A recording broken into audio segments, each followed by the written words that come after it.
everybody. Thought I'd do a ad read from the studio. And this podcast is sponsored by Firecracker Farm. Alex and his family grow hot peppers out of Florida and infusing them into sea salt. You'll see right behind me, I've got a nice display of the brick, which has got the three kings, Ghost, Scorpion, and Reaper in it. And I've been using their product for a couple years. I've got all their different flavors, Pineapple Express, Apocalypto, Justin's Blend Snake Eater. Really awesome stuff. Enjoy using them on everything from eggs to steak, different recipes and salads, all over the place. And now, proud to announce that I asked Alex to make me a flavor that I inspired and told him to make is now out. It is the yuzu. Just came out. It's up on the website, firecracker.farm. I have a promo code, Food Origins Pod C, for 10% off. Also, part of the proceeds go to Operation 300 and Pipe Hitter Foundation. Appreciate the support and hope you guys enjoy the new product with the yuzu hot salt. If you do get the bundle, you'll get a refill with it and the awesome push grinder, of course, that you guys see me using on social media quite a bit. And I use this pretty much every day. So hope you guys enjoy. Looking forward to hearing what you guys think of it. Appreciate the support. Take care. Enjoy the episode. Another Food Origins podcast with none other than Arnold Mendez from Arn's Barbecue. Appreciate you coming on, man. And hey, thanks for being here. Thanks for inviting me. I appreciate it. Even just jump right into it. Tell us where you're from. Tell us your ethnic background and, tell us where you grew up. So I'm from South Texas. I grew up in Corpus Christi, Texas. That's where I was born. About halfway through, when I was about 20 years old, I moved to Houston. And I used to be in the tech industry. I was a cybersecurity engineer for ConocoPhillips and a few other companies. And then my ethnic background is, I think about 4 generations back, I had family that came to Texas when Texas was its own Republican nation. And so they came from Mexico. I think they were deeded some land or they homesteaded. And then they just, when Texas became part of the U.S., they were already here. So people ask me, I say I'm Texian. That's kind of like what I like to say. I love Texas, but that's kind of my ethnic background. My parents always had people at the house. They were very hospitable. And then my wife is from Kansas. She's from Kansas, lived there her whole life.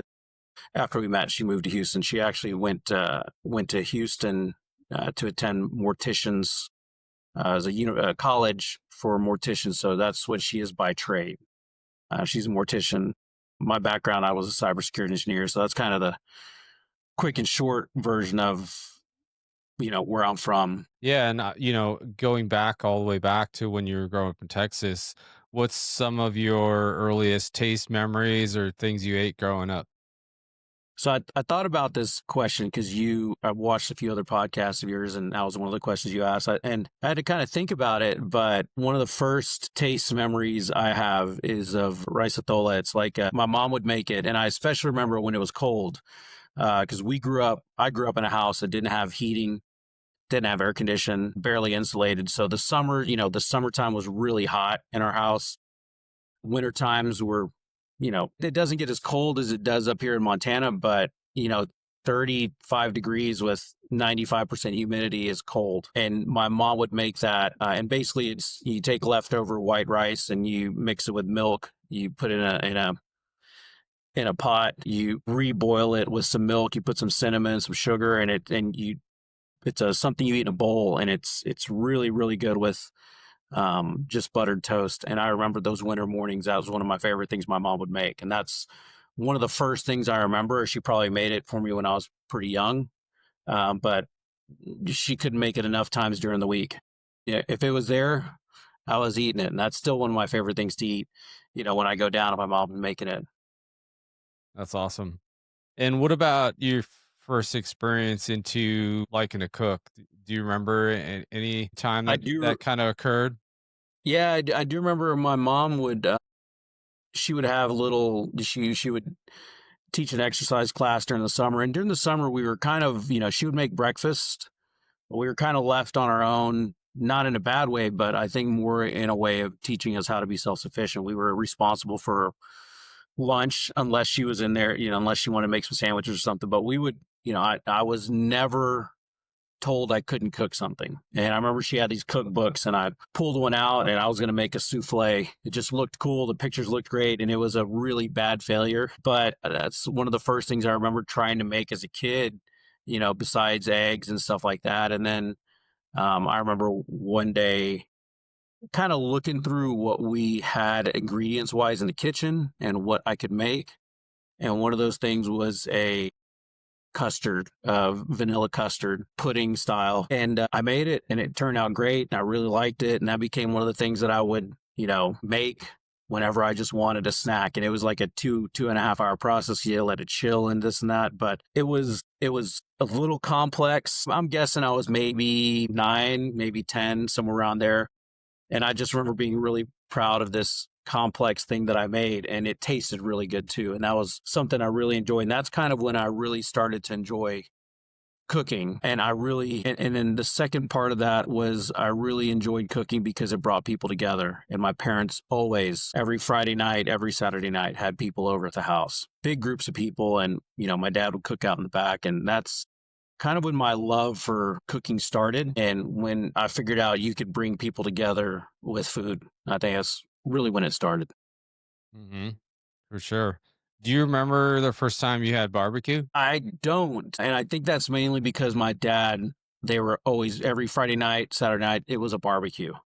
Hmm. He had an open fire pit style in the back he'd built. He had some cinder. He was a stonemason. Ironically enough, I worked for the same stonemason when I was 15, 16, and wanted a job. So he had worked for him when he was younger, and he had brought home some leftover material that he had given him. And he built a cinder block pit that really was just 3 walls and a grate on top. And he would just fill that thing with charcoal and wood, burn it down, and then open fire chicken, fajitas, skirt steak, and, just something that he could throw on the pit that was inexpensive. And my mom always made Spanish rice, and people would bring another side. And we always had people over at the house just really enjoying the hospitality and having people over. That was one of the earliest things that I remember as far as barbecue, that and my mom making really good Mexican food. And those, I don't remember when I first remembered that taste, but it was something that had always been in my life. It was never something that was here or there. It was a constant in our life. Yeah, that's awesome. Like to just have that constant flavor going through everything and just having those family meals every weekend. Yeah, we always had people. I mean, even to this day, I haven't been at home for 30 years plus, but there's always people in my parents' house. They're always having, my dad's a pastor for a small church, and people in the congregation are always there at the house on a Friday or Saturday. If we go down to visit a couple times a year, and it's a guarantee they're going to have people at the house. That house is never empty. And even when I was in college, my house and my grandparents' house was the place to go for my friends. And they, we drive 9 hours, come down to Texas, would come down to Corpus, and they would all just crash on the floor. Anywhere there was open space, my parents always were cooking and, having barbecues. And it was just the place that my friends wanted to go because it was very home-like, very hospitable. And they just loved being there. And that's always been a constant throughout my life, really. And my wife's life as well, the same thing. She always had people staying at her house, had Friday night dinners, Saturday night dinners, her mom always wanted to cook for people. And it's still the same way. Yeah. And we will not forget about your wife too, because we will talk about what she makes for you as Yeah. well.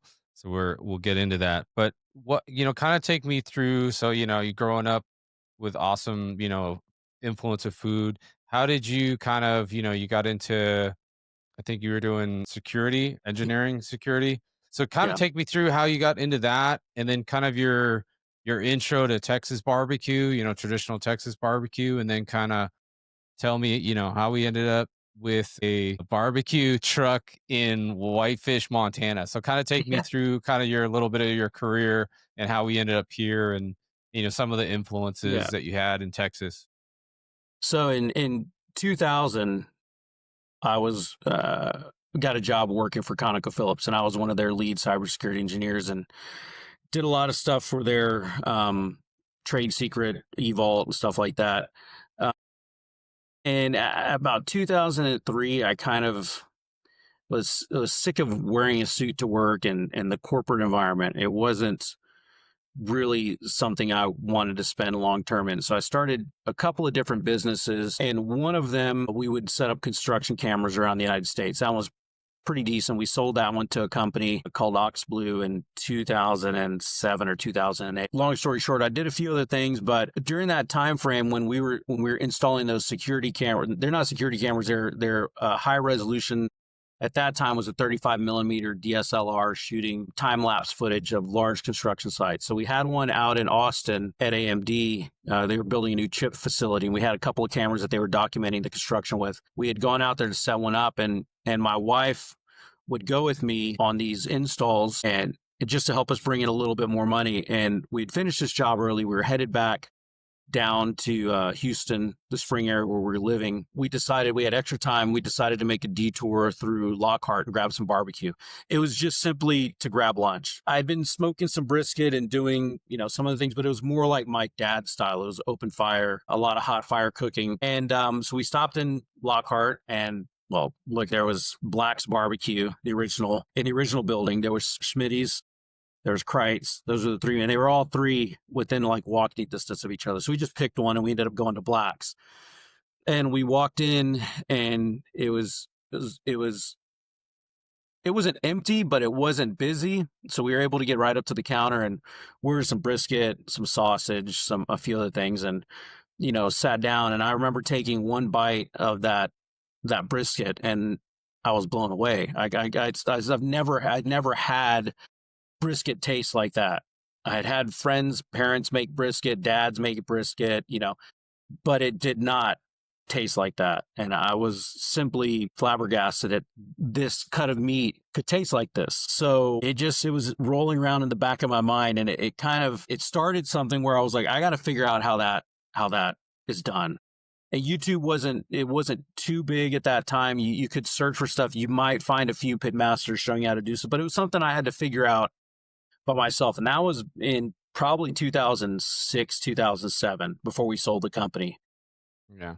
And so I just kind of started trying to figure out how to make that happen. We would have people over, and it became one of those things that I was going to figure out how to do this. And it took a long time. It wasn't, I was already cooking in an offset, but it was a small offset, which honestly is harder to cook on than a larger offset. So that kind of stuck in my mind. We ended up selling the company. I ended up doing a few other things. I started long story short, I had a customer kind of put me in the technology world as far as home automation, audio visual, audio engineering. We did some installs, some fixed installs. And I started this company. We were doing what I call mid-market audio video, houses that were $800, $900 to $1 million. We did that for quite a while. And then in 2019, we had a customer of ours in Texas that was building a house here in Whitefish, Montana. He was building up on Lion Mountain, and he asked us to come up and take a look at his house. So we flew up here, and I really didn't want to do it because I was going to have to fly my guys. It would be pretty expensive, and I thought it would be cost prohibitive. I did not know the economics or the economic environment here in Whitefish. So I really didn't want to. And he's like, no, I'll pay your guys. I'll pay you guys door to door. So we ended up coming up. I looked at that house and gave him a quote. And he's like, yeah, let's do it. I was kind of shocked because it was probably 30-40% higher than I would have charged down in Texas. I didn't know at that time that there was only one or two AV companies in the area, and the housing boom was just in full force. So we ended up doing that house, and the builder that was building his house asked us to do 3 or 4 other houses in a row. So within the span of a year and a half, we found ourselves here in Whitefish more than we were in Texas. So I had this plan rolling around in my head to start a branch here and start a branch down there. Like keep our Texas branch, start a branch here. We did that for about a year, and it was pretty evident that this was where we wanted to be. My kids really enjoyed it. My family, my quality of life was way better. I could do less work, make the same amount of money. I was pretty happy here. So we decided we'd keep our property in Texas, and we would I'm sorry, we would move our business up here. We just rent something here. We've been renting ever since. It makes sense for us at this point. But Right. that was in 2019, right when COVID hit. We had like six or seven projects that were scheduled to start within like 90 days. We had all of this work. COVID Right. hit, and within a week, we got phone calls from every single contractor that each one of these projects was canceled. So we went from having a long 2-year outlook worth of work to To zero. nothing, to Yeah. zero. And I remember sitting down and I looked at my wife and I said, look, we literally have 30 days and then we have to move back to Texas. You know, as you know, this isn't a cheap place to live. You either have to have been here earlier or you have to have a good, 1 or 2 jobs, because most locals have a couple of jobs. I remember that thought rolling around in my head, and we had discussed it. I said, okay, we got 30 days. If these projects don't kick off or they restart these projects, we can't live here. And within 4 or 5 days, all those projects started back up, because all of us, remember, everybody's trying to get here. Everybody Yeah. wanted out of other areas of the country. They wanted to get here. And not only that, but my phone started ringing like crazy for customers who wanted to take their home office and convert it into a remote work solution. So that Right. really wasn't what we did, but it just became, out of necessity, something that we did. So we had all of this work coming in, and we decided, hey, we're going to stay here. So as we started going through this backlog of work, I started trying to figure out how to talk to other builders and let everybody know who we were. And I remember one of the builders that I want to talk to said, hey, I'd like to come in and talk to you guys and talk to your supers and tell you guys what our company does. He goes, well, honestly, we're really, really busy, and trying to get all the supers and everybody here in the office is probably going to be impossible. And it just I don't even know how this came into my brain. So what if I bring you guys smoked brisket and all the sides and we do lunch? And he goes, you can probably get everybody in the office for that. And I said, Yeah. okay. So I smoked one brisket. I had a Rectech pellet smoker, and we just cook our stuff on there. And I smoked one. Leah put some sides together. I just took it over there as more of like a lunch catering, and let's get everybody together. And the office was packed. And we started doing that for other builders. That was a easy way to get everybody in the office. And one of those builders asked me, he's like, hey, it was a Chamber of Commerce event, and I need like 150 brisket sliders, and can you do it? I was like, man, 150. I just got a pellet, so I could do like 3 briskets. I said, well, maybe. I said, and I've always, to my my wife doesn't like this much, but I've always just been like, yeah, let's figure it out. We'll do it. But sometimes Right. it drives her crazy, but Yeah. we kind of learned to bounce things off each other. I said, yeah, let's do it. We'll do it. So Say she put yes, figure together out later. yeah, say yes, figure it out later. Yeah. And so she put these really cool little baskets together, little craft tubs with paper and some stickers on there and everything. And we served those people. And then we started getting phone calls for catering. We were like, well, we're not really a caterer, but it's extra money. Yeah, we'll do it.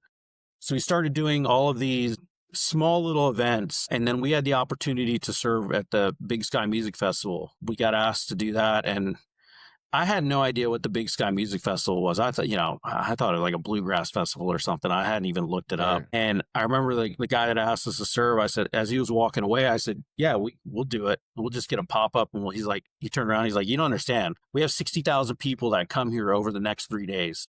You better be ready with as much food as you can make, because you're going to sell all of it. And then I was like, oh. Then I started Googling it and figuring out what was going on. I was like, I think we Yeah. got ourselves in a little deep here. But had some extra cash. We bought a food trailer. My daughters own part of the food trailer as well. My 17 and 15-year-old put up some money, and everybody was just kind of on board. It's insanity, but the food trailer was late. Remember, after COVID, everything was just late. You Mhm. could order a TV from Amazon, it would show up 4 weeks late. Didn't matter what it was. Well, the trailer was no different. We were supposed to get it in like May of 2020, and we got it 4 or 5 days before the music festival. And so we literally, I think we got it on a Sunday, and our load in for the music festival was Thursday night. Yeah, that's So like the I following had, week. Yep. yeah, I had Sunday night, Monday night, Tuesday night, and Wednesday. I had 4 days to get that thing where I wanted it. None of the shelving was where it was supposed to be. None of the appliances were where we had marked them on the plans. Of course not. The smoker, hadn't even put propane or anything outside for anything that we needed. And I normally, when I ordered it, I really wanted to cook on an offset because that's what I love cooking on. And Right. but the problem that we ran into is, and we looked at pellet smokers, we looked at everything. The problem that we ran into is that I wanted to do it as close to Texas barbecue as I possibly could. It wasn't going to be on a pellet smoker. I really wanted to do it on an offset, but that meant having a second vehicle and a second trailer to pull this offset everywhere it went. And it also meant going through probably 9 or 10 cords of wood throughout the course of a season. There is not post oak here in the valley. So I called a few wood suppliers, and Chief Firewood, who I'd love to shout out here, has been with us since the beginning. They were the only one that I could call, and I'm like, here's my predicament. Here's what I need. Can you get it to me? And they always said yes. They would get us what we needed. They still continue to do so. I mean, down to me telling them, hey, I don't want any bark on the wood. I want all heartwood. I want this moisture content, and I need it by this date. And it shows up like clockwork every single time. They're one of the best vendors that we work with. They're out of Texas. They supply a few of the top 50 joints down there. So looking at everything, I settled on using an Old Hickory smoker. It's a propane assist to get the fire started, and then you can switch it into comp mode, and it just runs on the wood. And we have that on the back of the trailer. So now we were able to put it on one unit. We were able to pull everything with one truck that we had. We had 4 days to get everything. So I did a test smoke on it like Monday night. And I was like, it's pretty close. It's almost where I want it. So, let's take 150 briskets and get it packed up and get ready to go for the music festival. We had a pretty good music festival the first year. And then after that, we got calls for caterings, and but we just didn't want to do caterings. We wanted to really bring like Texas barbecue to the valley. And I know you've gone to some Texas barbecue joints, and the thing that sticks out to me about Texas joints is the hospitality. Most of them want you to feel like you're, even the big like Heavy Maze, which is huge, Hutchins, all of these places, when you walk in, even though they're a high production environment, it's like you're sitting in somebody's backyard. They come and check on you, make sure you're okay. They really want you to feel like you're at home. And that's what we wanted to do. So the hospitality side of things was really important. So we didn't want to just sell and do caterings. We wanted to sell to the public where we could almost educate people on what Texas barbecue, what we feel like is some of the best barbecue in the world, which is Texas, in my opinion, Texas barbecue as far as brisket, ribs, and chicken. We wanted to let people know this is what it's supposed to taste like, because we hadn't had that here yet and felt like it was missing here. So we did the music festival.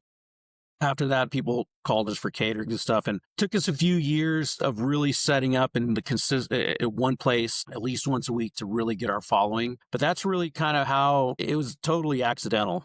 I mean, it was something that started accidentally and it just grew organically. And so we settled on the Old Hickory. It was a kind of the best of both worlds. And I remember calling Old Hickory and talking to him, like, hey, this is what I'm trying to do. Really trying to vet whether we could get the brisket where we wanted it. He gave me a few numbers of people to call, and I was convinced. So I called him and I said, hey, I want to get a CTO on the back of this trailer. I think at that time a CTO was running like $6,500, and that was kind of what I had budgeted for something. Tell everybody what a CTO is. A CTO, it's a chest style smoker. You've got a wood chamber at the bottom, and you have 3 racks. They're about 2.5, 3 feet wide, and you can do about 12 briskets on there. Never in my wildest dreams did I think we'd sell more than 12 briskets in a day. 12 briskets, it's like I was used to cooking 1 or 2. But it's a chest style, and it's got some fans in there. It'll fire up, and then it moves the smoke, and it exhausts the smoke. It's got some dampers and stuff that control everything. It is very efficient. The efficiency is what drove me towards the Old Hickory, where we're at for this location. That wood was for example, if I order a 6-foot pallet of wood from Chief, I think now it runs me about $275 for the pallet. and it runs me just over $1,000 for the shipping. The cost of the wood's negligible. It's a shipping. Yeah. Offset, I would probably run through 5 times that amount of wood in a season. Yeah. So I kind of had to pick where I wanted to be efficiency wise. And if I could get that brisket and that cook, all that food to 89, 90% of where I could on offset, that was a breakover point. It was like, well, this is, I wanted to keep the food relatively affordable. I mean, even now you go down to Texas and places are $40 a pound for brisket. It's just out of necessity. We're around that here because we have to ship in our wood and everything like that. So that's what drove me towards the Old Hickory. And I remember calling the guy up and the salesman, he's like, well, it's kind of, I mean, you could do like 10 or 12 briskets in there pretty easily, but do you believe in your food? And I was like, yeah, I do. He's like, you should get one twice the size. And I was like, man, I'm not spending $15,000 for a smoker. And he convinced me. I mean, it wasn't, he wasn't trying to sell me. It was heartfelt. He was like, look, man, if you feel like it's any good, you'll sell it and you're going to do some events and you're going to need to do 20 to 30 briskets at a time. And I was like, man, there's no way I'm ever going to fill that thing up. It's insanity. 10's where I wanted to be a day. But we looked around for a used one. We were trying to save money. We looked all over the place and I kept coming back to the new one. It didn't make any sense to buy something 4 or 5 years old to save $2,000, So we ended up ordering it. They shipped it to the trailer manufacturer. They installed it. And that's what we've been using ever since. And, now we're looking at talking with the guys over at M&M Barbecue Company about getting a rotisserie for next year. So we're looking at M&M 240. I don't think we'll ever need I don't have the space for 1,000, but the 240 will give us the capability of adding capacity, which we're at max capacity now. When we serve throughout the week, we make as much food as we humanly can, space wise and storage wise, and we just.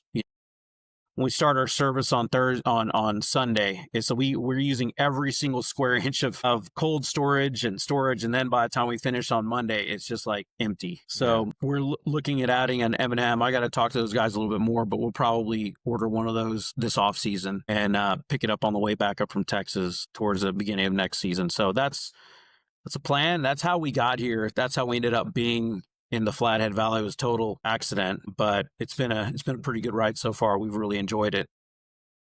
That's awesome. Eminem makes some killer stuff.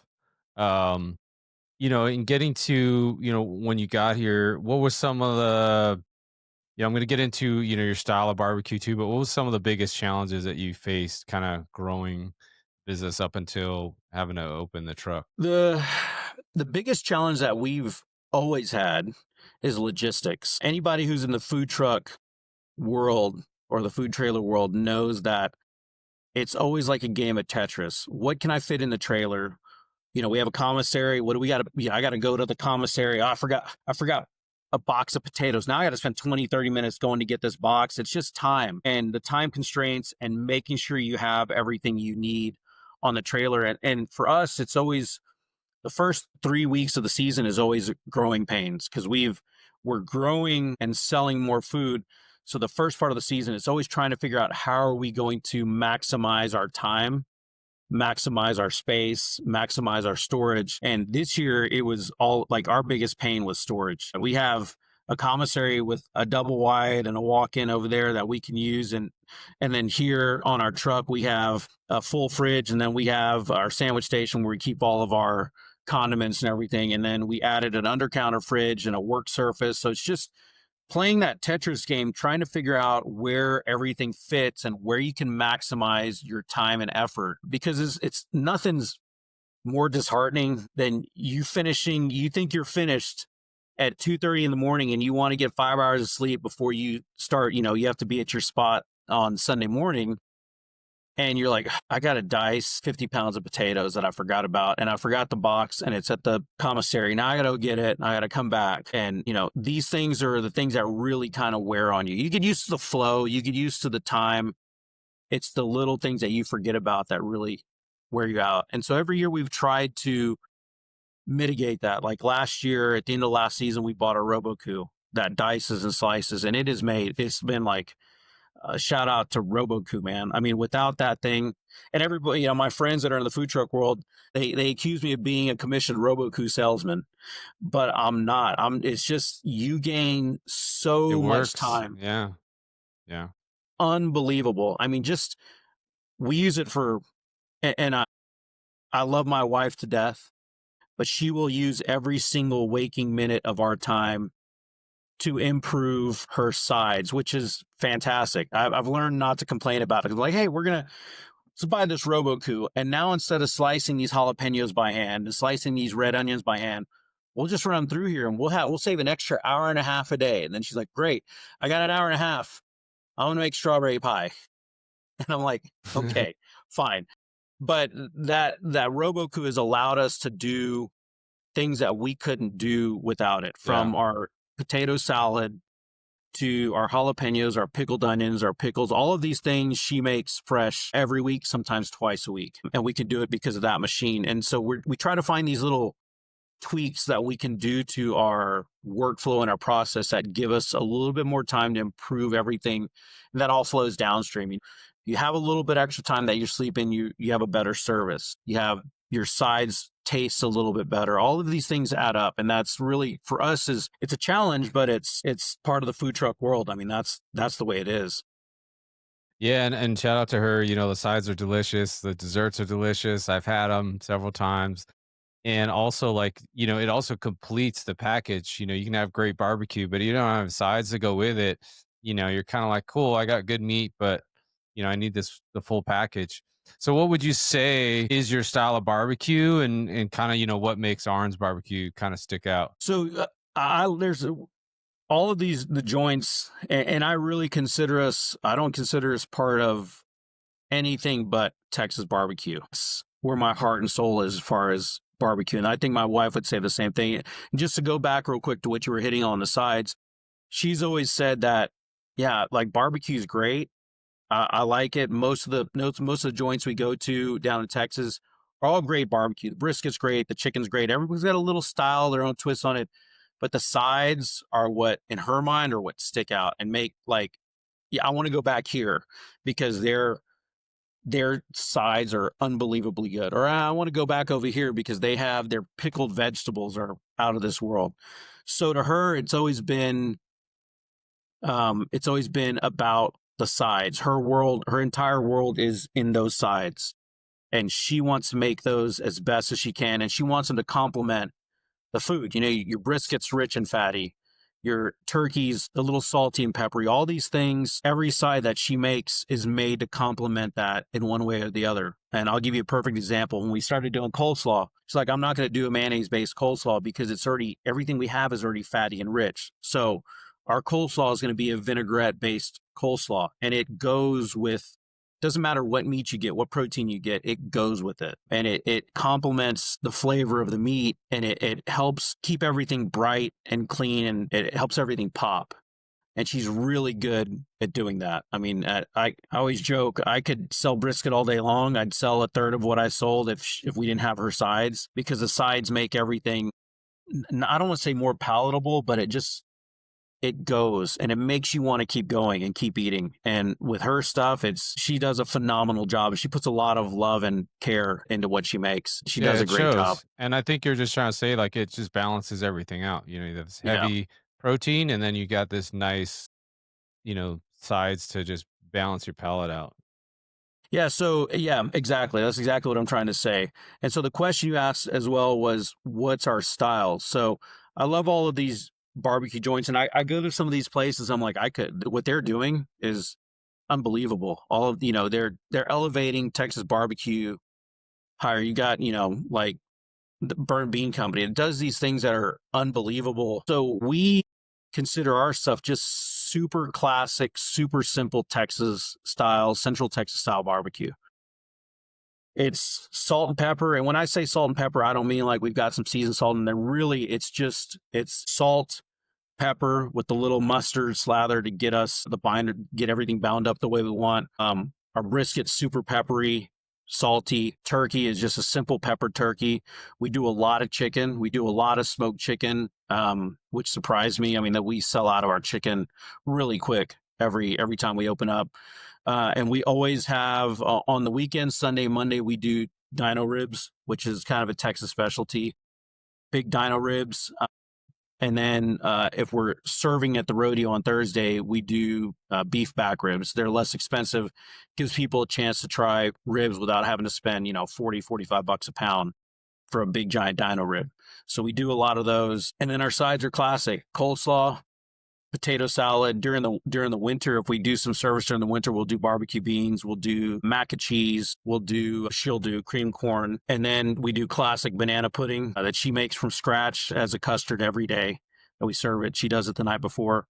We do a really good watermelon salad, and she does two types of cobbler, which is a peach cobbler and honeyberry cobbler, which is a local honeyberry. Shout out to Big Sky Honeyberries for supplying us with some fantastic honeyberries as well. And then the other thing about our menu is everything on our menu is gluten-free. Everything except for the bread. We still use store-bought white bread because that's very classic Texas butcher style, barbecue. But everything else on our menu, from the desserts, everything is gluten-free. So she tries to stay away from gluten, and she wanted to have food that anybody could enjoy.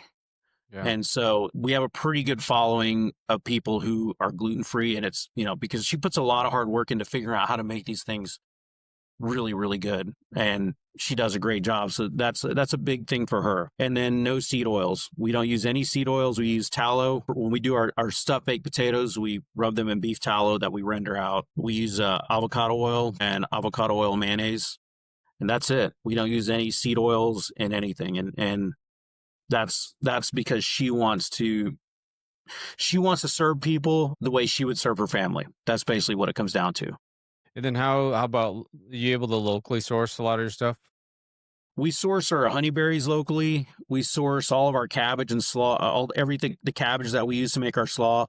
She gets that. Like, she'll go to the farmer's market today and get slaw, carrots, honeyberries, everything else. As far as the turkey and the proteins, the chicken we get from a local Hutterite farm. And these chickens are huge. I mean, and it's funny. I can get a chicken from a store-bought chicken, and we butterfly them. I mean, we spatchcock them, and then I cut them in half. We do a half, and we smoke those whole. And it's easy to cut through those chickens. You get a Hutterite chicken, and you almost need a hatchet to get through the breastbone on those things, because they're so. You can totally tell they eat a different diet. Or you're trying to crack a leg open, and it ain't happening. You're gonna need a knife to get through those. So we source as much as we can locally. We've tried for 5 years to get our brisket sourced locally, but the problem is we can't get anybody to give us enough brisket, as much brisket as we go through in 4 months. So we just have to source those. We source that through U.S. Foods, and they bring in. And we've even tried to get Creekstone. We tried for a while to get Snake River Farms. We tried to get something down from either Texas or something locally, and it was like, it's almost impossible. We're kind of up in the middle of nowhere. So we're stuck getting just primes from our purveyor, and we get what we get. We get 10 cases in a delivery, and whatever we get is whatever we get. We got no say, and that's been kind of tough, but it is what it is. Mm-hmm. Well, hopefully we can figure something out. Somebody listening, maybe they'll hook you guys up. Some farmer out there. Yeah, I'd love to, do something. I think this season, I think we're sitting right at probably 10,000 pounds we'll have gone through in 4 months. So it's small. Like, for a barbecue place, it's not a lot. It's not a little bit, but there's places out there that go through 150, 200 briskets a day. Yeah. It's insanity. I mean, that's crazy. Mm-hmm. And then there's some places that go through less, but I think we kind of sit happily in the middle for each one of our days that we serve. As a first timer walking up to the truck, what would you suggest they get? So we have, if you are a first timer coming to the truck and you have a family of 4 or more, get the family platter. We have chicken, ribs, turkey. We have pretty much everything on there, and you can share it all family style. It's brought out on a platter. That's been a really a pretty good seller this year. But I always tell people, if it's your first time, you've never had Texas barbecue, get the brisket. Get a little bit of fatty, a little bit of lean, get a couple of sides, and just sit down and enjoy it. And it's been a little bit of an education, kind of teaching people up here how to order market style, because it's just not a thing here. You know, you grow up in Texas, everybody knows how to go to a barbecue place. Let me have half a pound of this. Let me have a pound of that. Let me have 3 slices of brisket, 3 slices of turkey. And we wanted to stay true to our Texas origins, so we do market style here. So you order by the half pound is the minimum. You can go up from that. Sausages by the link. Chickens are by the half. You get a half chicken, which honestly, I think the 2 best values on our menu are the smoked chicken. You get a lot of chicken for $19, and then the stuffed barbecue baked potato. Get a lot with that, and I think that's 17 or 18, depending on where we're serving. If we have to pay a commission or not. Those two are the chicken and the baked potatoes are one of our 2 top sellers. They sell out every single day. Our dino ribs will follow that, and then I try to make enough brisket so that we can feed everybody all the way through the day, and either sell out later in the evening or maybe have half a brisket or 1 brisket left over, because there's nothing worse than rolling into Whitefish at 9:30 at night. Everything's closed. You just came out of the park, out of Glacier National Park, and you're starving, and you roll up to, a food truck, and they're like, oh, we just sold out. So we try to have enough for everybody throughout the day. Your personal favorite, I mean, I kind of know the answer to this probably, but what's your personal favorite cut or thing to cook or eat? It depends on where we're at during the season. If we're just starting the season, I love me a slice of fatty brisket in between, on a slice of bread with pickled onions, barbecue sauce, some jalapenos. Towards the end of the season, I love me a half chicken. I love a half chicken, and I'll cut that thigh and that leg off, and that's what I'll eat throughout the day. But regardless of where we are in the season, I always try to have some peach cobbler. My wife's peach cobbler is delicious. It never gets old. It's so tasty. And the coleslaw, man, the coleslaw is really, really good. Those are my favorites throughout the season. We'll do some special stuff like we're doing on the 14th of September. We have our end of season party and our 5th year anniversary. The bash, right?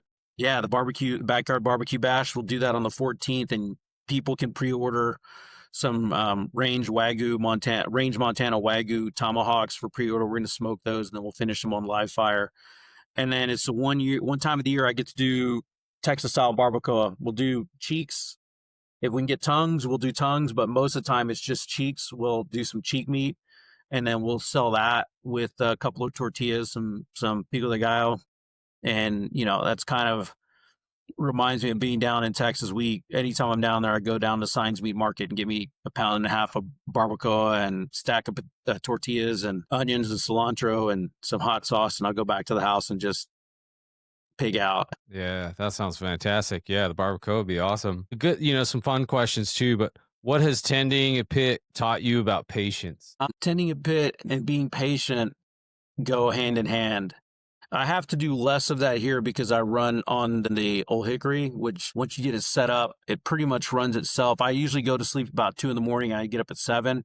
So it's only left untended for about 5 hours. But if you're running on an offset, it's just, you have to be patient, and you have to trust that the meat, as long as you're holding that temperature where it's supposed to be at, that brisket is going to finish. Some finish earlier and later than others, but you can't mess with the meat. You just leave it. You be patient. And it also reminds me that, like, we're all also creatures that need sleep. Because as we get deeper into the season and I'm working later and later, I'm grumpy sometimes, and my wife has to put up with it because I've slept 4 hours. And, you get up in the morning and everything's running behind, and you open the window and there's 30 people in line already, and I get irritated. And I have to really work on my patience because I'm tired as we get deeper into the season. I don't know how these guys that run 4 or 5 days a week or run, a lot. I mean, hats off to them, because I'm 51 and I don't have the energy level that I used to have, but it always reminds me how much love that these guys that do this like this all the time have for their food. Because it's no one's doing it to get rich. No one's doing it for any other reason than they love feeding people. I think that's how most of it starts. And it reminds me that we do this because we love the interaction with people. We love the hospitality side of things, making people feel like they're welcome. And when you're tired and I'm grumpy, and then next day I'm kind of being a pain to my wife, and she's like, look, we have people, the people are coming anyways. They're, let's go out and have some fun. And we, start talking to the people and talking to people where they're from and making them feel welcome. That all of that goes away. But that's the main thing, is the hospitality is the biggest driver. And to get back to the question, when you're tired like that, it teaches me that it's good to serve other people. It makes you appreciate everything you have, and it makes you appreciate the people that you meet. And so the service part of it is big for us, and that especially comes into play when you're tired and you're working late at night. So we get the question all the time, hey, you sold out, why don't you just run 5 days a week? And I'm like, if you understood the amount of time we have to put in either before or after we serve you guys for 8 hours, you'd look at it a little differently. But we serve 3 days a week, and we're working 3 days apart from that, so we're really 6 days a week doing something in the truck or the trailer, getting something ready for service. Yeah. Side note, do you ever plan to have a brick and mortar? We've talked about that a lot. And the entrepreneurial side of me says, yes, I would love to do that. The family side of me says, no, I don't want to do that. The logical side of me says that we have it dialed. We get to spend 4 months out of the year just going 100 miles an hour, meeting people, feeding people, really enjoying the love of barbecue and what we do. And then we get to take time off. And that I've found that time off that I have in the off season lets me figure out other things that I want to do, lets my wife figure out other things she wants to do. How can we improve? We do some improvements on the trailer, and then by the time the season starts and it starts to kick off, you get close to May and you're starting to feel like the season's about to start. Because for people that don't know this, where we live, there's a 4-month tourist season, and that's when everybody's here. Apart from that, it's pretty quiet. It's a slower pace of life. And I know we could sell some barbecue, but that time that we have off really gets me fired up to really hit it hard again. When we open those doors in June, man, it's one of the best days of the year. We have people there. We have our regulars that come. We get to see everybody again, and it's just, it takes so much out of us in 4 months that I feel like we need that time to recharge, and it makes us better hosts when people come to grab our food. So logically, I don't think we ever will. I'm pretty happy with the way we have things now, but you never know. I mean, if the right opportunity presented itself, we often talk that maybe if there's a brick and mortar available in the right location, that maybe we could still have the seasonality of it, being open 4 or 5 months out of the year and then closing the rest of the time, which I think here where we live, I think more people would understand that than anywhere else. I couldn't do that in Texas. I couldn't go to Texas and be like, hey, we're going to open 4 months out of the year and we're closed the rest of the time. I'd get hung out to dry. But I think here people understand that, and most people live that way. It's a seasonal lifestyle here, but I could be wrong. Yeah. Something to help the folks at home. What do you think the one mistake people make trying to do barbecue at home? What do you think the major flaw is when they're trying to make I a think there's two brisket or mistakes. ribs or stuff? I think there's two mistakes.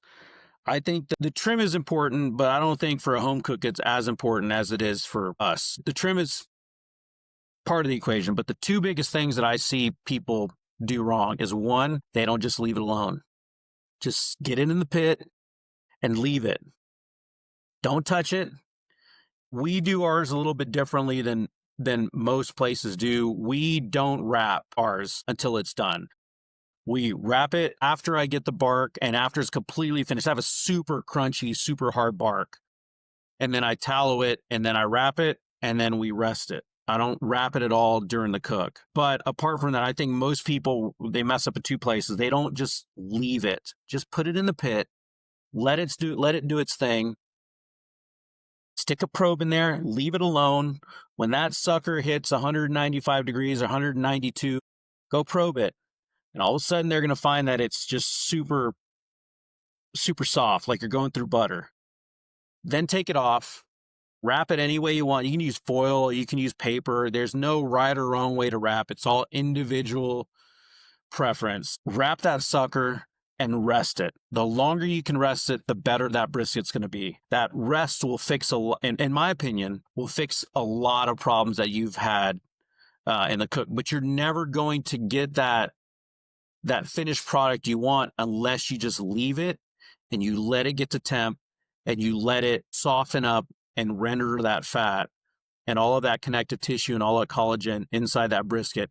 You have to do that first. Once you do that and you rest it, it doesn't matter if you rest it for, I like to rest ours for more than 8 hours. You can rest it for 2 hours or 3 hours. Some places I know rest them far beyond that. The second part of the equation is resting that sucker. If you just rest it, once again, leave it alone. Don't touch it. Don't mess with it. Don't keep probing it. Just leave it. And you serve that thing the next day in the afternoon, it's going to be a world of difference than if you keep trying to mess with it and probe it. And I'm going to do this. I'm going to foil boat it. All these things, like I said, we're very classic. That's how I like to do things. Yeah. And those two things can make or break your brisket. Really good key points. A couple things before we close things out, but what's your favorite tool in the kitchen that makes life easy for you? Robocoup. You did talk about the Robocoup. Yeah. Is there anything else? A really, really sharp knife. World of difference. You don't really feel it if you're doing 1 or 2 briskets every, a month. But when you're trimming 15, 20 briskets and your knife is not sharp, it will wear your arm out. It'll wear your wrist out. It'll wear your forearm out. Get that knife razor sharp and then maintain it. Hone it every other, put it on a honing rod every other brisket. Don't be afraid to keep that knife sharp. And the other thing that's made a difference too, I think, for me, is I use a slicer to trim. Not very many people do, but man, when I started using a slicer to trim my briskets, so much easier. It's just you have long strokes you can make. You can keep things a little bit more flat and even, and you can round it off. But a good knife will make or break how worn out you are after 3 or 4 hours of trimming briskets and getting those on the pit. For sure. And you're referring to a brisket slicer, right? That's at least 12 inches or more. At least 12 inches. They have a thin, flexible blade. They also have dimples on the blade that allow that meat not to stick to it. So you get less drag when you're cutting through. And that's something, I don't remember where I saw it. I think I saw Cooper from Bar A Barbecue using a slicer, and I was like, a slicer? I guess. And then I think one day my elbow was bothering me because we were doing a ton of briskets, and I was like, I'll try a slicer. And it was night and day. So that's all I use now. I use a slicer to do my trimming. I use a small 6-inch blade to open up the package, but cutting out the decal and get everything trimmed up. Slicer, man, there's my tip of the hat to Bar A for turning me on to that, because I thought he was nuts at first. I was like, who's going to use a slicer to trim? But you keep that sucker sharp and you hone it in between every one, and it makes that job so much easier. And I don't mind it anymore. I used to hate trimming briskets because I'd get so tired. I'm a shorter guy, so my table's not as low as everybody else's. So it would wear me out. But using that slicer has made a world of difference. The hard question: favorite barbecue joints in Texas? Part of taking time off during the off season, one of the things my wife and I do is we hit up as many Texas joints as we can. And we'll work our route down through Texas specifically to hit different joints every time. But our go-tos, our favorites, hands down, if we're going through Lubbock, it's going to be Evie Mae's. Evie Mae's barbecue is consistently good. And it's worth stopping just for their desserts. And they're a gluten-free place as well. Their desserts are out of this world. And their operation is phenomenal. They're so good at what they do. That's our favorite place in Lubbock. If we're around home in Anderson, LJ's Barbecue in Brenham, consistently good. They're a place that's out of the way, so they're busy, but you're not waiting outside, for 3 hours to get in. And they're great barbecue. They're great people. And if you can get in there when they're doing their smoked, it's a smoked cheeseburger, but it's a pimento cheese. We ordered one. It's like, I'm Jeez. not going to like this. It was unbelievably good. It was so good. That's one of the second ones we like. Teddy's Barbecue down in South Texas in the Rio Grande Valley. Really good. Really good sides. Everything they have is great. But the one that really surprised me the most this year that we had on the way down was Lavaca Barbecue in Victoria, Texas. I think they're number 8 on the list. And if you guys don't know what the list is, Texas Monthly puts out the top 50 barbecue joints in Texas every 4 years. I think they were number 8.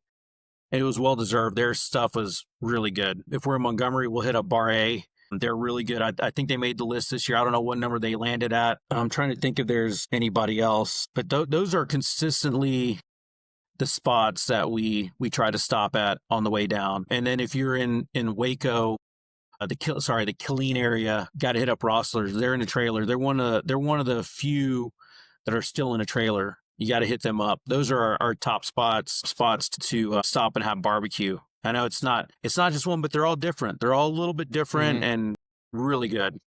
Yeah, no, really great list, because that's, kind of off the beaten path too of the big names that you hear all the time, which people go for, but there's so many more out there. So that's awesome. Thanks for sharing that. And before we close it out, the floor is yours, man. You want to give any advice, anything you want to promote? I know you've got the barbecue bash to promote. I don't know if this podcast will come out, but I think what we'll do is I can come out to you and we'll kind of do a cool little promotion reel or something for that before you get those orders out. But yeah, the floor is yours, man. Arn, appreciate you coming on. Thanks for being here, man. It's really good to have you here. Thanks for having me. And my wife and I are beyond grateful for the support that we have here. It's Texas barbecue is like they're like a family, right? You have your places that you like going to. They're happy to see you, and we really try to bring that here. Because I think a lot of the places, especially in a tourist town, they're going to get their tourists every season, whether they like their food or not. And we wanted to try to be something different. We wanted to try to be a place that people, when they came, the next year they came, they're going to come and find us. And the next year they're going to come and find us. And they're going to come and find us. And we've been doing this for 5 years, and we see a lot of the faces over and over. And we're seeing people that come from all over the place every year and track us down. And we really enjoy serving those people. And it's a lot of fun. We have a great time doing it. Our kids are learning a lot in the trailer, but the support that we've been shown has been really, really cool. And it means the world to us. And you got Madison playing some music. Yeah. Daughter's playing some music and playing at some gigs now. She's playing at 38. She's playing at the farmer's market. She's playing at played at Tupelo. She'll be playing at Craggy sometime this month. And then on our barbecue bash, which is also our 5th anniversary, we're going to be giving away some hats, some shirts. We got some custom knives we're going to give out. She'll be opening. She'll be the opening act from 5 to 6:15, and then Wild Wind full band will be out there from 6:30 to 9:30. We'll be doing tomahawks. We'll be doing barbacoa. We'll be doing some other. I think the wife is going to make some strawberry pie. Now that she's got extra time, all the extra time we have. Yeah. We did that last year and it turned out great. So we're going to do that every year. And that will mark the last time we're serving twice a week. And then for the next 2 weeks, it's Sunday onlys until we get out of September. And then we shut down at the end of September, go into hibernation and come back out, come back and open up in June. Awesome. Yep. You can find them at arnsbarbecue.com and then at arnsbarbecue on Instagram. And then they are usually at 38 Whitefish Sundays and Mondays in the summer, and the Brash Rodeo on Thursday, right?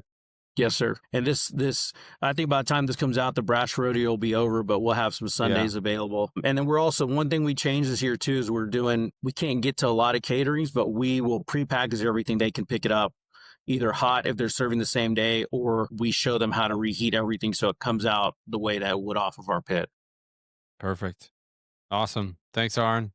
All right, everybody. Dave, I appreciate it, man. Yeah, you're welcome. All right, everybody, Good to see we're you. out.